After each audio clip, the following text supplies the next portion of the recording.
যারা রে এবার বলছো বৃন্দাবনবাসী তোমরা মালা নেবে না? তো এবার সখীগণ বলছে হঠাৎ মালানি, এমন মালানি তো আমরা দেখি নাই। তো বলছে হ্যাঁ গো মাসি, আমি এই বৃন্দাবনে নতুন এসেছি। এবার মালানি কি করলেন, হস্তে একটি মালা নিয়ে বললেন তোমরা মালা নেবে গো, আমি এক নতুন মালানি, তোমরা কেউ মালা নেবে গো,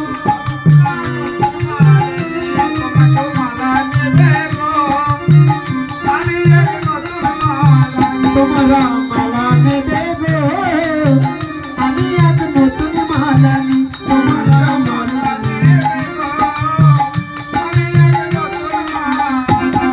এবার ব্রজবাসীগণ বলছে ও মালানি শোনো শোনো, মালা তো নেব, তোমার মালার কত করে দাম নেবে বলো তো?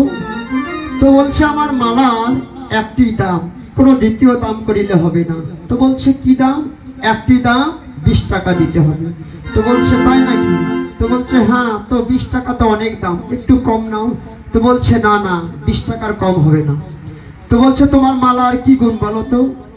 এবার মালানি উত্তর দিলেন এ মালা গলে পড়ে যারা, পুরানো দিনের হারানো স্বামী ফিরে পায় তারা, মালা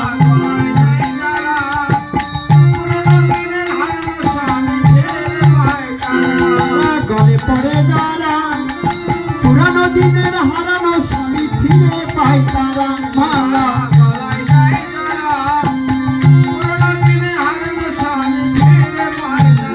মালা গলে পড়ে যারা, পুরানো দিনের হারানো স্বামী ফিরে পায় তারা, মালা গলে পড়ে যারা, পুরানো দিনের হারানো স্বামী ফিরে পায় তারা। এবার মালানি বললেন ব্রজবাসীগণকে, ও ব্রজবাসীগণ, এ মালা কেউ যদি কণ্ঠে ধারণ করে, হ্যাঁ, পুরানো দিনের হারানো স্বামী তারা ফিরে পায়।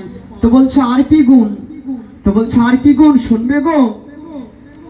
জয় শ্রী রাধে গলায় পড়ে। তো বলছে এ মালা কণ্ঠে যেই জন ধারণ করে, মালা গলে পড়ে যারা, প্রেম ভক্তি উদয় হয় তাহার, মালা গলে পড়ে যারা, প্রেম ভক্তি উদয় হয় তাহার, মালা গলে পড়ে যারা, প্রেম ভক্তি উদয় হয় তাহার, মালা গলে পড়ে যারা, প্রেম ভক্তি উদয় হয় তাহার। এবার কি করলেন?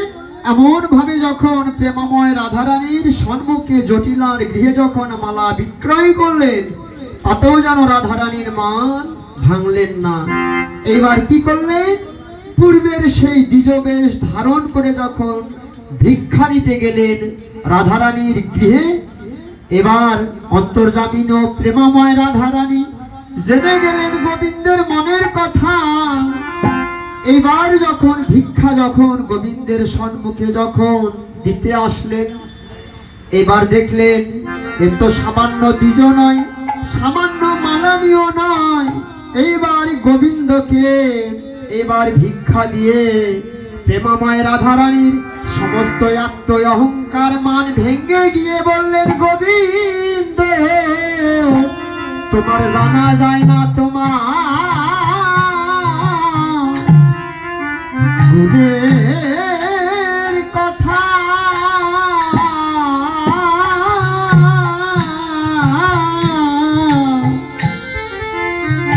গোবিন্দ জানা যায় না তোমার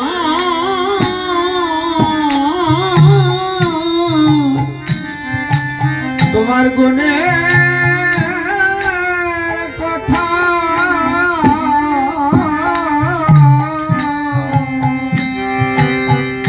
গোবিন্দ জানা যায় না তোমার গুণের কথা, গোবিন্দ রাধে রাধে জানা যায় না তোমার গুণের কথা। আমার অপরাধ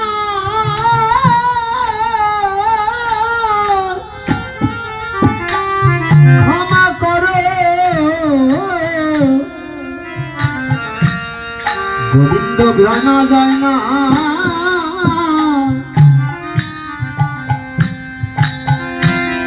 তোমার গুণের কথা আমার এই অপরাধ ক্ষমা করো গোবিন্দ তুমি